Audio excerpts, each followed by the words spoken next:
Thanks for listening to Survey Program. There's a brand new bonus episode of the Green Room podcast available for $5 a month supporters at groupashrike.net. There's a link in the description. This episode of Survey Program contains adult language, spoilers, and sexualization of ghosts. You've been warned. Music's by Highwell.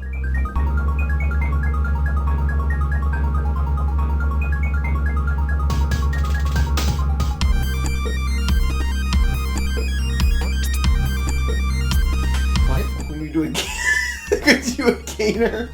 What? Like a gainer, like it's a trick. Like a skateboard. It's like a skateboard. What? Adjusting the gain. Like, the volume level. You said gain or. So it's like... Oh, I said gain or anything. I haven't adjusted the gain or anything in post. That's what you said gain. You say gain like gainer. Say it again. I said I haven't adjusted the gain or anything. Gainer. What is gain? What are you talking about? It's like a trick on a skateboard. Like Gloria Gaynor? No, it's a trick on a skateboard. You do a trick on a skateboard. Look it up. Look up gainer. Like, gainer. Look it up. Gainer. And what do you what? Like how do you spell it? It's like a trick, dude. Gainer skateboard. What are you? Oh, okay, a gainer back. Okay, I told you were gaslighting me. Okay. You don't skateboard? What are you talking? How do you know that? I'm gonna say hacker on evil kids in the 2000s. I hung around skateboarders. Happy New Year, everybody! It's Survey Program. Have you been recording the whole time? Yeah. Oh. The whole gainer conversation? Well, yeah. Oh, boy. Yeah, alright. It's Survey Program. It's Survey Program Podcast. This is the most precarious microphone position that we've had for any podcast. I'm back. It's Valerie again. Valerie again? And you're next episode too, aren't you? I think so. I'm your new co-host in perpetuity. Are you the next episode? I've activated emergency powers as the executive of the interior. No. We're gonna skip one, and then there's another one after that. Now, you're not gonna be on one. Now hold on. You're not on the next one. I've activated emergency powers as the head of the Department of the Interior. I'm going to be the new co-host in perpetuity. Kate is looking at me viciously. But yes, it's another Valerie episode. So you know how these go. It's gonna be. I'm gonna be ruthlessly attacked. I'm laying sideways on my bed with my head in my hands. Okay, we're talking about Mettaton. Yep. This episode, we're talking about we're doing another character episode. We're doing two character episodes in a row, and we're doing a character that has been in both Undertale and Deltarune, and is much more important in one than the other. I know, he's so much more important in Deltarune, it's crazy. Shut up. So much more meaningful in Deltarune. I think, so there's something that I've held to be true overall, which is that in Deltarune, the most important, the Undertale characters has so far been less important than I think people would have expected. Yes. From Deltarune's original status, right? Pyrus is dead. Like, a lot of people were assuming that, when Toriel was going to be in the Dark World in Chapter 3, that Toriel was going to be a big part of the chapter. And instead, no, she was a minor part of the chapter. And so, whenever people talk about the main Undertale cast in Deltarune, I always urge caution on that front, because so far we haven't seen any evidence of these characters being very important. I know that all the flags... That's the thing, though. All the flags are there for Asgore to be important in Chapter 5, but all the flags were there for Toriel to be extremely important in Chapter 3 and 4, and that didn't happen. That's true. And so, in general, it feels to me like there's been some multiple red herrings about Undertale characters being very important in Deltarune, and they're much more secondary to the original cast, actually. And so, I guess I'll lay that out in the first place just to say that, my main thrust here is not going to be that Mettaton is going to be extremely important to Deltarune. Why Mettaton is the key to everything? Why Mettaton is the key? That's my YouTube thumbnail, Mettaton Theory. Mettaton Theory. No, this is a luxuriating fucking gift to me episode, because this episode is coming out on my birthday. That's true. So December holidays. January. Valerie knows. Valerie knows both what month it is and when their birthday is. January 7th, Wednesday. So this is you're gonna be listening to this presumably. And if you need, that's probably going to be a security question on some of Valerie's online accounts if you want to. You don't know the date of birth though. But this is a gift to me. Mettaton is my favorite Undertale character. Is my favorite minor Deltarune character. I love Mettaton. I got into Undertale because of Mettaton, because I saw art of this sexy robot guy, and I was like, who is this? Mission accomplished. This is fascinating. And then I looked up Mettaton, because I just kept seeing it, and then I made my way to Undertale from there in 2015. Okay, wait, we didn't actually get a question about this, but you just reminded me, that's another name that's similar to a biblical angel. Yep. Just like Azrael. Yep. And there's angel symbolism throughout Deltarune. What's up with that? I don't think it means anything. Mettaton is the angel theory. Mettaton is the angel theory. Why Mettaton is the key to everything. Do we want to describe who Mettaton? Do you want to remind people? Yeah, let's do some before Mettaton is. So we got some questions in the mailbag, and just a reminder, we do mailbag episodes from time to time. So hop in the Discord if you want to be a part of future mailbag episodes. But also hop in the Discord right now. If you're listening to this on release day or a few days afterwards, hop into the Discord right now and at Valerie with happy birthday, because it's Valerie's birthday. So get Valerie a ping for their birthday. Ping me with happy birthday. Yeah. Send Valerie your favorite Mettaton fan art. Actually, yes, I would. You should do that. So appreciate in the podcast channel on the Discord. That would be great. Please. So just as some background, we'll start with Undertale. Yeah. So Mettaton is a character that you first encounter as a square robot that has been created by Alphys. Yep. And it's sort of like a celebrity, like a cultural icon of the underground, like a game show TV host, who basically has like tyrannical power over an underground business empire. Yep. Has a resort, has branded food. Is a very good boss. Is a very bad boss. Is shipped by Toby with burger pants. Yes. In a ship that we have termed on this podcast as HR violation. No, some have termed. Valerie. I guess there. We don't actually know the HR policies of MTT Incorporated. Yes, I think Mettaton probably wrote in a loophole. I think he figured it out. Yeah. As the story progresses, you realize that Mettaton is actually Napstablook and the mad dummy ghost's cousin, and the ruins dummy. Although the ruins dummy has not ever been important, and most people don't even know that that's actually a ghost character. But you probably know if you're listening to this because you're a sicko. Yeah. But yes, he's actually Napstablook's cousin. Who Papyrus calls Hapstablook and is also named that in the game files. Mm-hmm. And you can access his old house and see his diary entries about, his history growing up and wanting to be a star and aspiring to be something bigger than a snail farmer. Yes. Mettaton is a transgender man. Yes, it's true.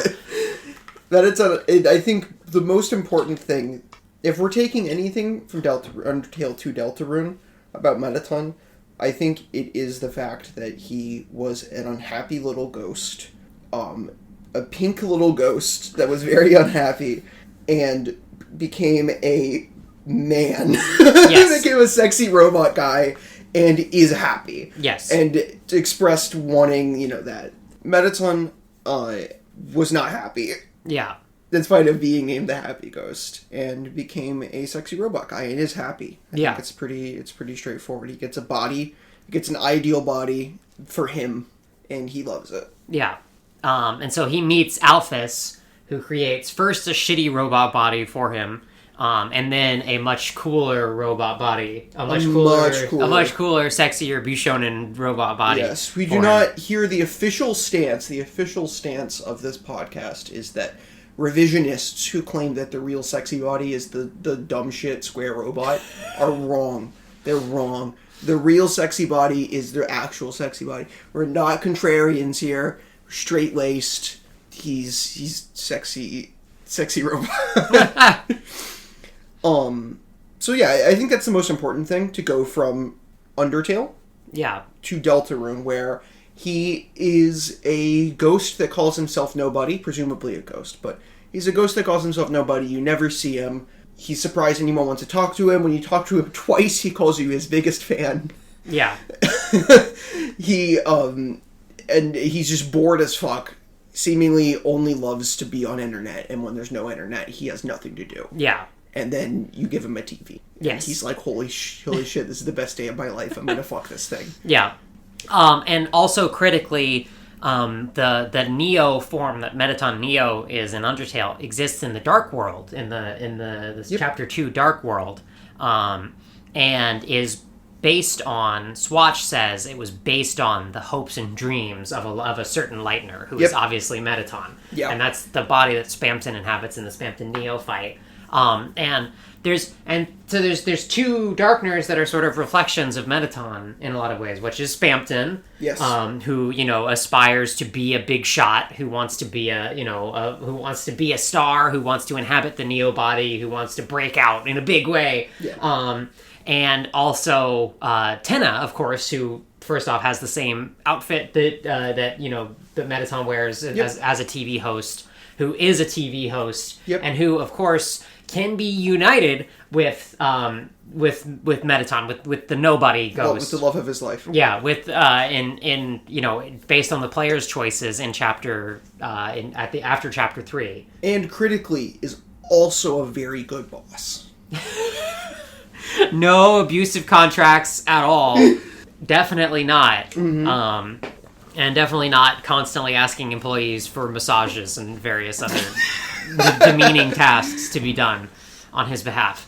So there's multiple characters who sort of reflect Mettaton's role in Undertale in Deltarune, and have some thematic connections. And so now that we've laid out, the basis of what we know Mettaton to be, let's go to the mailbag. Yippee. Let's go get some mail. We should have a mail song. I don't think we need to do that. I don't think we need to be doing that. We can have a little segment. We can have a little Mrs. Katie's mailbag time. All right. So first off, our first question is from friend of the show, Gumi. On a scale from 1 to 10, how swag do you think Mettaton is? 100. 100? 100. I'm gonna say 8. Are we talking about Deltarune or? Okay, right. In Undertale, I'll say 10, because Mettaton's basically the swaggiest person underground. Yes. In Deltarune, I'll say 5. In Deltarune, I'll say 10, because I have a vision of him in my head, and I like it. And that's swag to me. No, he's probably like a 6. Yeah. But he has the potential to be so much better. He's a need. I know. He's so cute, though. We haven't even seen him. I can just imagine. All the fan designs I see are so cute. He's so cute. We haven't even seen him. He's a neat. He's mooching off of a police officer. Little shut-in ghost. And then, speaking of the parallels with Spamton, Quantum Shade asked, can we talk about the symbolism of the dress of transgenderism? Right, so I didn't want to bring this up in the overview because I knew we were going to get a question about this. But the Spamton is depicted, or a blue dress is depicted as having belonged to Spamton. That same blue dress is also worn by Mettaton's original boxy robot body when singing their romantic song, "Fallen Down," in the musical segment in Undertale. And it's true that establishing the same sort of silly blue dress in both characters' pasts is something that's frequently used in arguments to talk about. Obviously, Mettaton's transgender coding is extremely explicit. Yeah. To the degree where I think it's inarguable that Mettaton and Mad Mew Mew both represent transgender, because it's like, if you transgender characters, because if you don't think that, then I don't know, what are we doing here? Like, there's nothing that could count as being trans unless a character looks into the camera and says, I am transgender. I am transgender. But, with Spamton, it's a little vaguer. I definitely have been convinced, especially with the Mettaton parallels that we see from Spamton, that Spamton can also be interpreted that way. It couldn't possibly have more different end results of their transition. Yeah. from Mettaton living in a goddamn garbage can. Mettaton, a drag queen, like and then Spamton, a greasy little piece of shit, like businessman. Good for both of them. Yeah. Let's see. Jackie asks, how much does Mettaton weigh? Mettaton, the robot Mettaton, weighs like 2 tons. Yeah. I think, okay, so let's go 3 things. The Ghost, the original blocky robot, and the Mettaton Neo, right. So let's go. So the Ghost... pounds. Weightless, probably weightless, incorporeal, insubstantial. Yeah. The boxy robot has definitely a bunch of thunk sound effects and stuff. Literally 2 tons. Made of pure tungsten. Yeah. Yes. Okay. Actually, I'll provide a contrarian take here. No. Balances on one wheel, right? He's like a tank. He's like a tank. It's like his treads. Yeah. Okay. Maybe. Probably pretty heavy. And then the Mettaton Neo, there seems to be some more significant plastic or carbon fiber elements to Mettaton Neo. Well, latex. Or latex, yes. Yeah, latex elements. Yeah. Yes, I think Mettaton Neo probably weighs like 500 pounds, like 300 to 500, 300 pounds. I think that's a good median. And here's the thing about Mettaton Neo in Undertale 2 is that, like Papyrus and like Undyne, the popular perception and also the later, the official art, group lineups show these characters as quite big, quite tall. Yeah. But they're only actually a little taller than Frisk. And so if you were to take their exact Undertale sprites and put them in Deltarune, they would be basically the same height as Chris, who is who's short compared to most. Deltarune characters are on average taller than Undertale characters. I think we can give the benefit of the doubt of Undertale scaling being based on perception. Yeah. And assume that Mettaton Neo is not 5 foot flat. Yeah. I think Mettaton Neo is probably 6 something. Yeah, it kind of reminds me of this great post by Tumblr user Prokopets, who many people know, about the difference between Undertale and Deltarune, and I'll go ahead and quote him here and link this in the description, but the biggest difference between Undertale and Deltarune is that Undertale adheres to the forms of children's adventure fantasy, in which most adults are well-meaning but misguided and can potentially become useful allies, while Deltarune adheres to the forms of YA fantasy, in which adults are contractually obligated to be actively malicious, unable or unwilling to acknowledge the existence of the problem, are temperamentally unsuited to providing meaningful aid. And this explains basically everything about why your favorite Undertale character is like that in Deltarune. And I think this is a great point. It's more than just their physical scaling, right? By, the seeming to dwarf you in Undertale and being more accessible in Deltarune, but it's also, and I think it also aligns with what we were talking about earlier about Undertale characters not being useful or important in Deltarune so far. Yeah, that's true. Is that there's just fundamentally different outlooks. So I guess we kind of jumped into a pretty deep pool from just a stupid question about. No, I'm sorry, Jackie. It's a silly question. That was a good segue. Yes, but from the way. That's why she's the best podcaster in the business. I can vamp for 5 minutes about anything. I can do anything. Jude asks, what do you think of the idea that Mettaton will eventually leave the house fused with the Dreamer TV if you gave it to him in Deltarune? That's the first I heard of that. I've never heard that before. I don't think he will. I guess since he's a the thing is, we don't know what metaphysics, we don't know what physics the ghosts abide by, because they're not the ghosts of Undertale, which are, like magical monsters who can occupy any body. I think that the absence of magic will not allow there to be that kind of, like... And I'll dovetail that with the next question from Quantum Shade. On that point, do you think the rules for ghosts are the same in Deltarune as they were in Undertale? And it's like, we don't know. I think that it's not, and I think it's really important that it's not.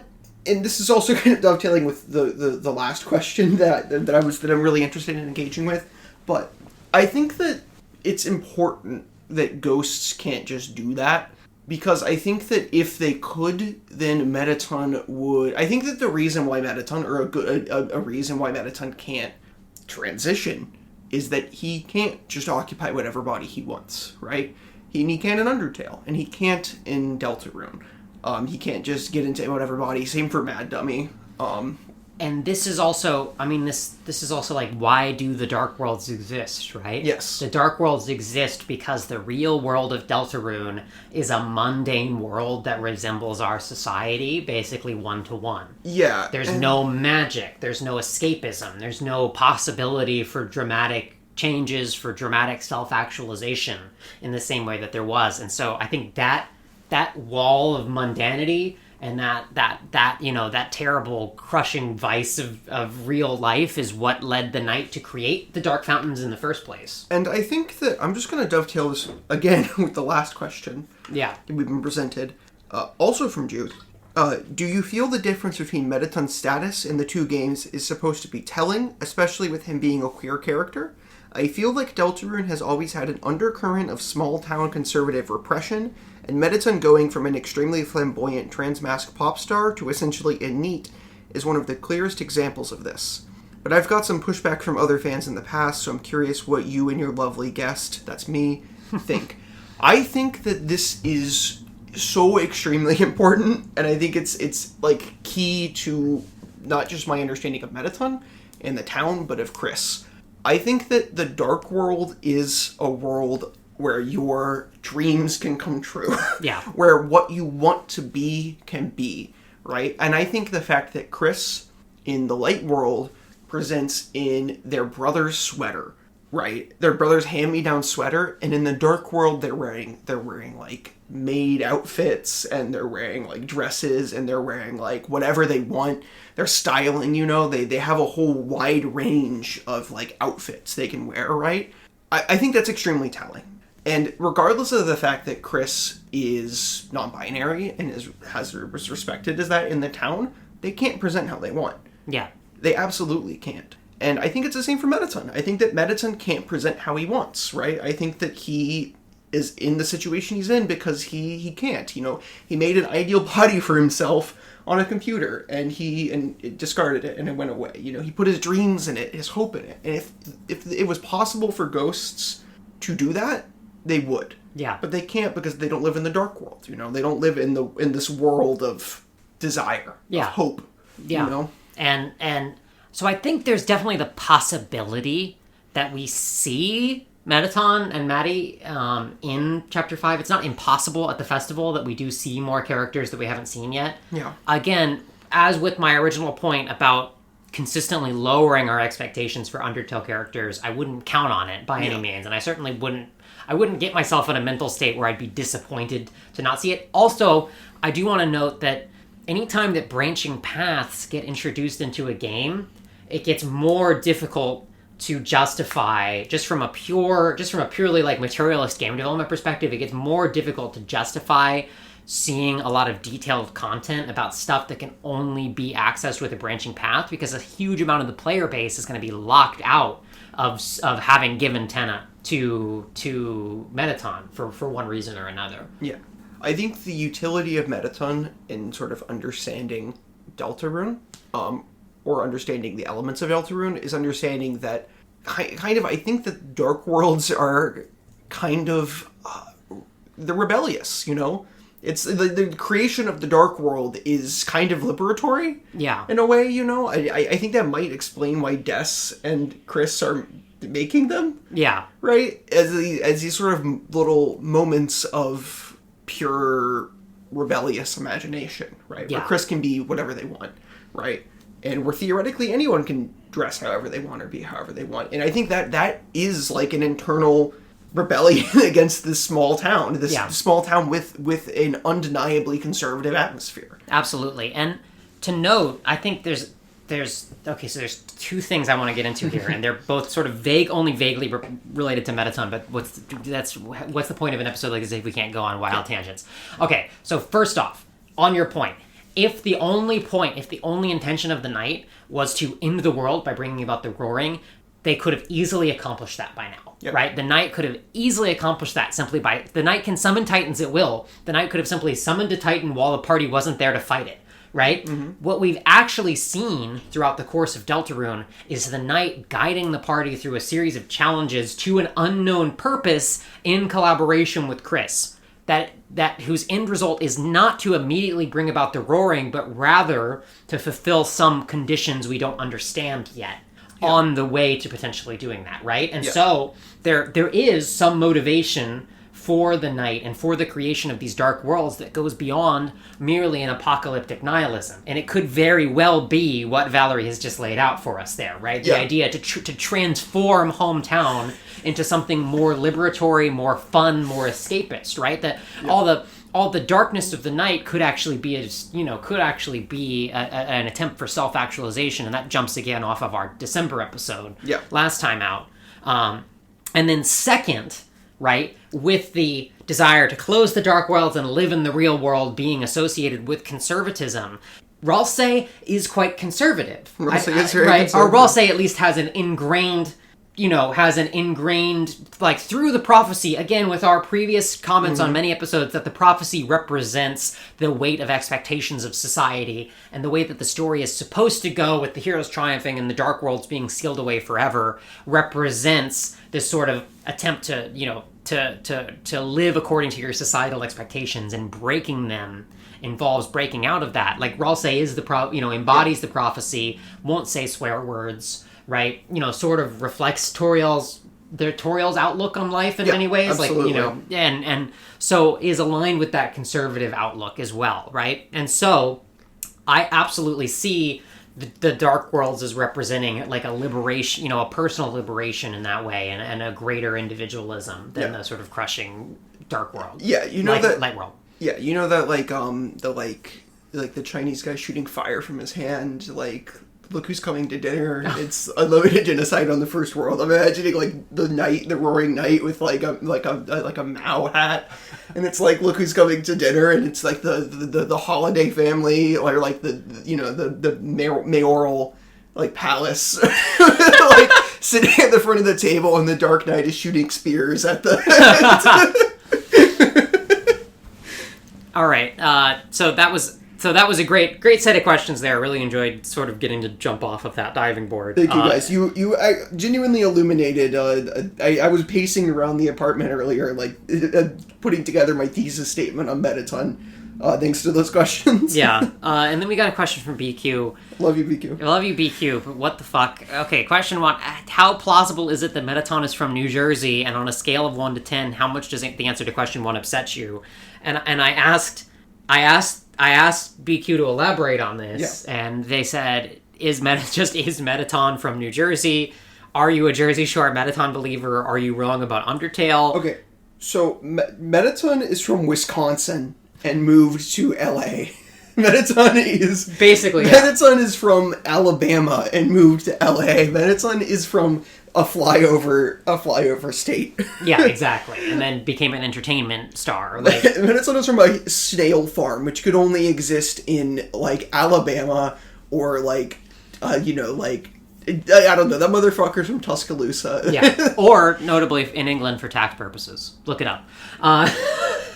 Oh, it's true. Little snail farming tax loophole joke for you. French Mettaton. Survey program podcast. French Mettaton. But yeah, no, there's no... This question is baseless. There's no... I'm sorry. Discussing it like it's like a... This is a baseless accusation. I don't think Mettaton is from New Jersey. Yeah, and then we got this question of who do we think Mettaton would be besties with on the cast of Jersey Shore. That's incredible to assume that I know any cast member from Jersey Shore other than Snooki and The Situation. What's that one guy? Oh, man. There's the guy with the Polly. I don't know. You could say anything. You could literally say anything. You could say, yeah, you know, Joey Meats. Joey Meats is a good one. That's pretty good. I like Joey Meats. I would love if Joey Meats was there. I can only name Snooki in the situation. Cast or Jersey Shore? Hold on. Are you thinking of Pauly Shore, the actor? Like, he's all right. No, Pauly D. Fuck you. Pauly Fuck D. you. Okay. I was not wrong. There's literally a guy named Pauly D. I'm not stupid.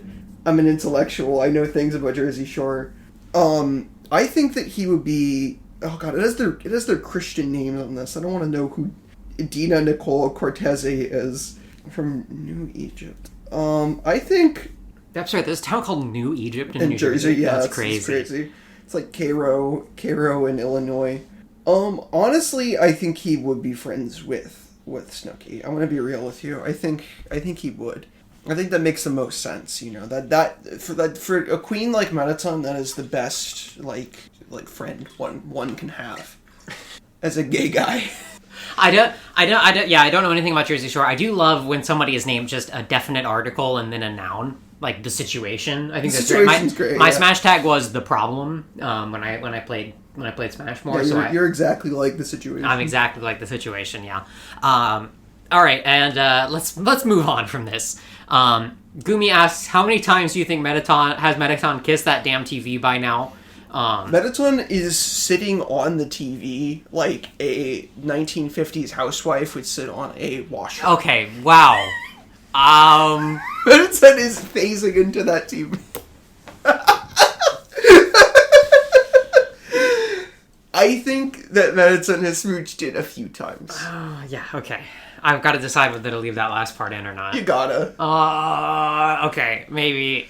What's the problem? I don't know. I don't know what the rating level of Survey Program podcast is. The rating level. The rating level of Survey Program. Ooh, the censors are gonna come down on me. Yeah. Okay, right. And Pow Cutie Butt. You didn't answer the question. Did I? Okay, I guess some. You guys Mettaton has smooched it some? Yes. Just a couple times. Just a couple times. Just like, I don't know. Like I mean, obviously, yes. I mean, obviously, this is yaoi bait. You know, this is yaoi bait. This is some of the you're derisively. You're calling it yaoi slop. I'm not saying it's yaoi slop. I'm saying it's another great example of one of the myriad and plentiful yaois that Toby Fox has put within Deltarune. The Toby is offering me. Yeah. Okay. We gotta get moving though. Okay. Fine. Pal Cutie Butt asks, "Would you smooch a ghost?" Yes. Okay. Valerie says yes. I'm I am neutral in these things. Maybe it's a girl. I would smooch a girl ghost, I guess. Smooch a girl ghost. You'd smooch a bad ghost. I would smooch Mad Dummy, yeah, absolutely. That's good for you. Yeah, I would smooch Mad Mew Mew for absolutely. All right, let's see. All right, HT asked 3 late night thoughts to take or leave.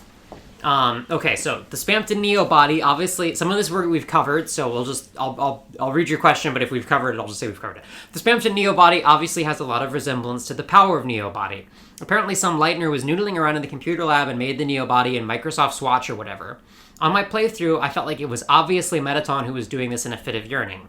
What do you think? He wouldn't be the first one to get on the computer and make their Undertale Sona. Asriel apparently does this too with his own boss fight. I think it's obviously Mettaton, and I've seen theories to the contrary, and they just don't make sense to me, because then why would they look the same? Yeah. No, I think it's obviously the aspiration of Mettaton. And that is interesting as well, because it does imply that Mettaton does leave the house at least sometimes, to at least go to the library. Yeah. Right? And so I would say there's really no basis for it being anybody other than Mettaton. Yeah. 2, there's a line from this quote from Swatch about the Lightner, who I will assume is Mettaton, filling the Neo body with their own hope, giving it an incredible power, but in the end, nothing ever came from it. He also calls the Neo body the Lightner's dream. I'm personally seeing some echoes of the sort of escape/freedom stuff that's associated with the secret bosses here, except it happens in the real world, and that kind of thing doesn't happen to real people, does it?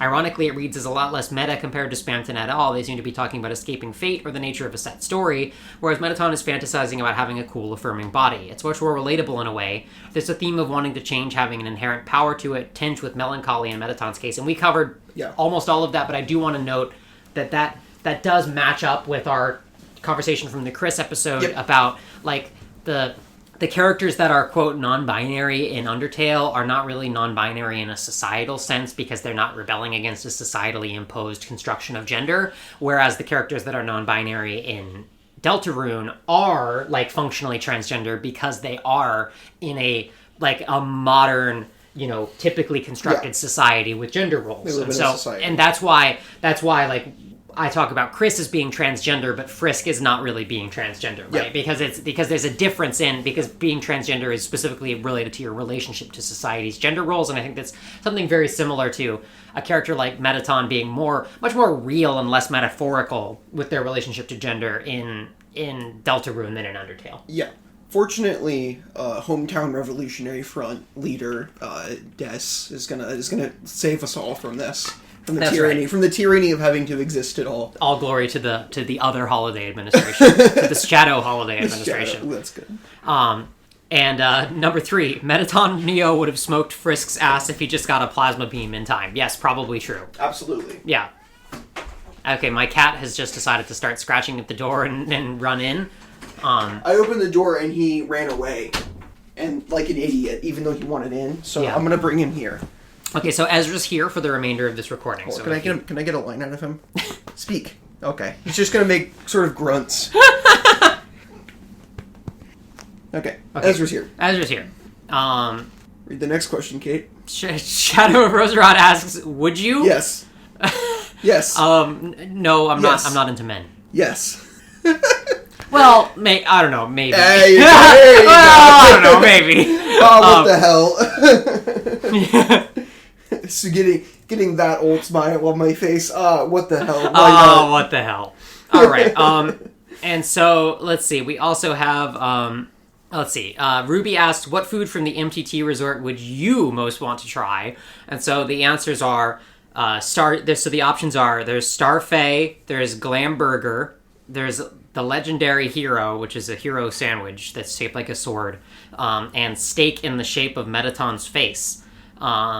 And so, obviously, I gotta try that Glam Burger. I gotta try the Starfay. It looks delicious and light. That's true. I do love a parfait. So, I would also... You can't do that. You can't take my answer. You already gave your answer. All Honestly, you already gave my answer, so it's low-key disingenuous for you to change your mind. That's fair, but you reminded me how much I love a parfait. You gotta keep it real with this audience, Kate. Well, no, but then you reminded me how much I love a parfait. You just seems kind of insubstantial and fraudulent to change your mind like that. You're so annoying.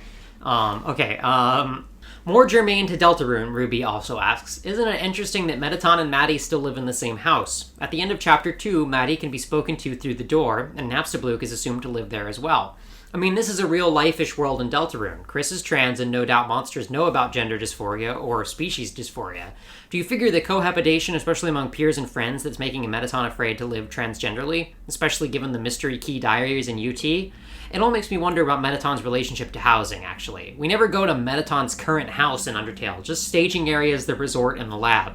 He clearly doesn't live in his pink house anymore. Now that I think about it, every major character but Mettaton has a home you can go to, or an urban center they're presumed to live in. Where the fuck does Mettaton actually live in Undertale? Is the fact that he effectively spends 100% of his time roving around you, hamming it up, a cover for him basically being pop star homeless? Okay, so there's multiple points here. So let's talk about the first one first, which is about the housing situation in Deltarune. And if you heard Valerie whisper, "Oh, fuck you," under their breath, it's because Ezra just jumped off and is about to go scratch at the door again. Not about me. No. Or Ruby. So first off, it does sort of imply that Napstablook, that Mettaton was like, that there was pressure to not transition and move to the big city and become a star because of Mettaton's relationship to Napstablook. Yeah. Not because Napstablook is like a bad person or like a repressive force or anything, but just because of the forces of inertia that are like, you have to stay and help out with the snail farm. Yeah. I think that's true. Yeah. I mean, it's the same way that small town works. Yeah. Metaphysically. It is a repressive, it's a repressive environment. It's an environment that only I guess two people, technically. I was going to say in very different ways. Two people have escaped. Yeah. Asriel and Des. And, one positively, one potentially negatively. have escaped this small town. Yeah. You know, I think that Mettaton's environment at home, regardless of maliciousness, and I don't really think most people in hometown are malicious. No matter regardless, it still, you know, still functions the same way, you know. It's a home environment. You don't want to leave it. It's called a hometown, you know? Yeah. And that reminds me of what we talked about a little bit last episode as well, where you said something that sort of implied that you thought about Mettaton and Deltarune as being around Asriel and Pizza Pantses and you know, Catty with a Y's age. Yeah. Like, you know, the recent graduates. And that blew my mind, because I hadn't really thought about that. I thought about Mettaton being more around, like, Alphys and Toriel's age. Yeah. But there's no evidence for that, right? No. And so, actually, you might be right that Mettaton and Maddie are actually closer to are closer to the Asriel, Des, Pizza Pants, Catty, Bratty age. Yeah. And so, and that's really interesting to me. And, you know, realizing that might be the case is really interesting, because I don't know, I'd always sort of mentally filed Mettaton away as being in that older bracket, but there's really no evidence for that. And, like, you know, it's not like Napstablook being a cop, it doesn't mean that it doesn't seem like they've been a cop for a long time. I don't know what I'm basing that off of, but they're like a rookie. Yeah, they're like a rookie cop, right? They're a rookie. And that's, I mean, I don't know if you're from the same type of town that I'm from, but that's, a lot of people go straight from high school into being a cop. Being a trainee cop in my high school. I definitely think that Mettaton and Maddie are of the same, like, age cohort as Asriel. I mean, like, in Undertale, Mettaton is like, oh, this weirdo, right? About, like, Alphys, right? Mm-hmm. Like, she's kind of weird, but I'm hanging out with this person. Yeah. She shows me these shitty cartoons. It gives me the impression of someone hanging out with someone older because of circumstance, just because, you know, that they're the only two people in the human appreciation group. Yeah. And I think it's the same. And I do like the impression that gives, where there's a sort of set of adults in the firmament, right? And then there's a middle stratum of people that are, like, 4 years older than Chris, 3 or 4 years older than Chris, that just graduated from high school 1 or 2 years ago. Yeah, or died under mysterious circumstances. Yeah, or, like, actually, like, 1 year ago? Because Asriel's coming out. That's right. Asriel just did his first year in college. Yeah, so, like, just graduated from high school and are doing nothing, are going nowhere, except for 2 people. Yeah. You know, one who left and one, you know, one who ascended and one who descended. Yes. Yeah, exactly. Yeah, no. And then to the second point, it's true that we don't see where Mettaton lives, but also Mettaton, like, owns a resort. So you know, I know the itinerant, the, like, you know, the sort of the fact that they're mostly just following you around is it's illustrative of, you know, a certain sort of attention seekingness. Yeah. But, you know, I don't know that I think of them as, like, not having a place to live. Or, I don't know, maybe not. I don't know, it's an interesting question. It's not one that I thought about before. I haven't really thought about it either. I think that he lives in his big resort, if I'm being honest with you. I do think that there's an interesting tension, though, there on what you're saying, between the being stuck at home. Oh, God. Being stuck in hometown. My censor button finger twitched for a second there. Oh, God. Being stuck in hometown and being, you know, just trapped in your hometown forever, and going and being a big pop star. And you know, like, one is cozy and comfortable, but ultimately bad. You're not going to transition. You're going to sit in your parents' house, you know? Yeah. You're going to sit in the house you were born in, and you're going to sit on the internet all day or watch bad TV. Yeah. So I think there's an interesting tension there between that and going to the city without a home. But yeah. I think that he probably lives in the resort. Yeah, absolutely. He sleeps on a big bed in the resort. Yeah. Big race car bed. Or maybe he doesn't need to sleep. I don't know. Do ghosts need to sleep? I'm sure somebody can probably find me a line about... They probably do in Deltarune and don't need to do it. Yeah. There's possibly a Napstablook line about needing to sleep. If anybody does need it, then, you know. And then the next question was, what's your take on the Mettaton and Spamton connection? So we already talked about, you know, some of the background stuff, but I want to use this opportunity to talk about the Mettaton endings of the neutral route and Undertale, because, you know, if Undyne, if Toriel and Undyne are dead, but Mettaton's alive on a neutral route, then Mettaton becomes the ruler of the underground, and becomes a like a sort of a famous dictator, like a celebrity dictator.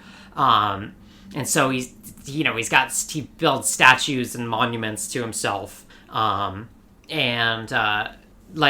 he's I don't know, he's he becomes this like self-aggrandizing ruler. And I'm thinking about that in the context of the chapter 2 weird route, where in a power vacuum Spamton immediately seizes control of the manor, puts portraits of himself up everywhere, right? And and so I think that there's a connection. That's a connection that we didn't talk about, where it's like they both sort of naturally gravitate towards a power vacuum as an opportunity to self-aggrandize. Yeah, absolutely.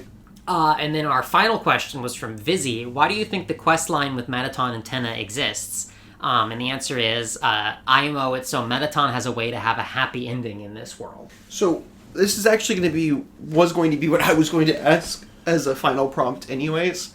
So when you give the TV to Mettaton, after like 2 chapters of listlessness, Mettaton is like, oh, the TV showed me this salacious music video. Yeah. And he says, quote, it awakened something in me. I think that it is a happy ending for Mettaton and for Tenna. Mm-hmm. I think it's 2 people. I think Mettaton is like a version of Spamton that could actually work for, for Tenna in that way. It's our little, like, I saw the Tenna glow, like ending, right? Where I think that Mettaton will be affirmed and moved by the beauty and magic of TV, of cinema, of whatever's within Tenna, and will find something in himself, Yeah. I don't know if he's ever going to be important. I don't know if we'll ever even see him. But it seems like it's moving in a definite direction. From chapter 1, where he's like, why would you even talk to me? I'm nobody. Chapter 2, where he's like, oh, hi again. You're my biggest fan. I'm so bored. Yeah. And then chapter 3/4, where he's like, wow, this TV's so hot. Yeah. And I want to counter my earlier argument that branching past means we might see less with the fact that we have seen an extended cutscene from the other path where you don't give Tenna to Mettaton, right? That's the Mike cutscene that we've seen in the 2 parts of in the newsletter. It's true. And so I will say the idea that there could be something of equivalent length and detail in the give Tenna to Mettaton path is not completely out of the question, because we've already seen that level of investment in the Mike route on the other side, right? Mike route. You could even go into their house and chat in the next. Right. We don't know. Right. I think there's I think it's a pretty strong assumption that we're going to be able to explore more of Hometown, or Hometown will be changed in some way for the festival. Yeah, I have the Chapter 5 Light World. Yeah, I have this incredible vision of Mettaton like dragging the TV with him to the to the festival on a cart, like a substitute teacher. Like a substitute, yeah. And then like hanging out with it. Yeah. Like that. I have this extremely strong, like putting a bow on top of it, like a tie, like putting a little tie on it or something. I have this extremely strong vision of Mettaton hanging out with the TV. If I had to put odds, I would say that we do see Mettaton in Chapter 5, and that we do see Mettaton with the TV. All right. Well, that's a called shot for you. Yeah. I guess I'll take the opposite side of that, just because my consistent downplaying of Undertale characters' importance. Not that I want that, just that I try to keep. I just think it's everyone thought it was a slam dunk that Toriel was going to have a big role, and so we'll see. I mean, here's the thing. Here's the great thing. It's the new year. We're in New Deltarune year. Yeah. If I could just say one more thing. I think what really genuinely enchants me and drags me in about like Deltarune Mettaton is that I personally find the idea of a guy, of this shut-in who has had all opportunity to make his life better, to come out, to embrace himself, shut down at every avenue by the brute reality of living in a conservative environment, of living in his hometown, right? I find the idea of him realizing, to do another I saw the Tenna glow bit, that realizing that there is still time, having something awakened within him and embracing himself and becoming, something like Mettaton Neo, by the end of the game. I find that extremely compelling as an imagined trajectory, and it makes me feel very warm and I'm very drawn to that. I'm very drawn to that. I think that's a beautiful narrative that I think Toby has set up of potentially giving his character a more low key but more realistic transition narrative of this little neat, living in a shitty house, mooching off of a cop with an overly aggressive bisexual cousin. Yeah. I think that's really beautiful, and regardless of what happens, I love what's already happened with Mettaton, and I'm excited to see what happens next. Yeah. I love Mettaton. I love that little ghost so much. Yeah, so thanks for joining us for our Mettaton episode. Yeah, thank you. I had a lot of fun. I think there's actually there was a lot more to talk about regarding Deltarune than I thought. I thought we were going to be thin on the Deltarune front, but it turns out, again, you can kind of see a lot of Deltarune's themes through what we've seen from Mettaton. So so it's Deltarune year, Deltarune tomorrow, Deltarune every day. Deltarune's happening right now. It just came out. Check Steam right now. It just came out. Turn on the news, any channel. Ping the admins if you... Stop it. Just ping Valerie, say happy birthday, send Valerie your favorite Mettaton fan art. Thank you. This is Survey Program, and I might as well just do the outro right now. You can listen to Survey Program wherever you get your podcasts. You can listen on Spotify, on Apple Podcasts, on YouTube. You can go right to the website at groupofshrike.net. Also on groupofshrike.net, you have the wonderful opportunity to give me $5. You can go to Group of Shrike and check out Green Room, where you can get one bonus episode a month and support the show. And thank you so much to the folks who already support. We've got enough supporters that we're breaking even on the show producing costs now, and so I really appreciate your support for that, for making it possible to keep doing this show. And we had a new bonus episode for December, where I talked about the 24 best movies that I watched in 2025, and I had a lot of fun recording that. It was a solo podcast. It was my first ever solo podcast. And so give it a listen. I hope you enjoy it if you're a supporter. And we've got some past episodes as well, and we'll have more coming up in the future. And the future of this podcast, as I mentioned, we're going to be going every other week until the new chapters release or get close. And so I'm excited to see you for our next episode on that's January 21st after this. So thanks so much for being a part of Survey Program. And have a good 2 weeks. Yeah. Glory to Chairman Des.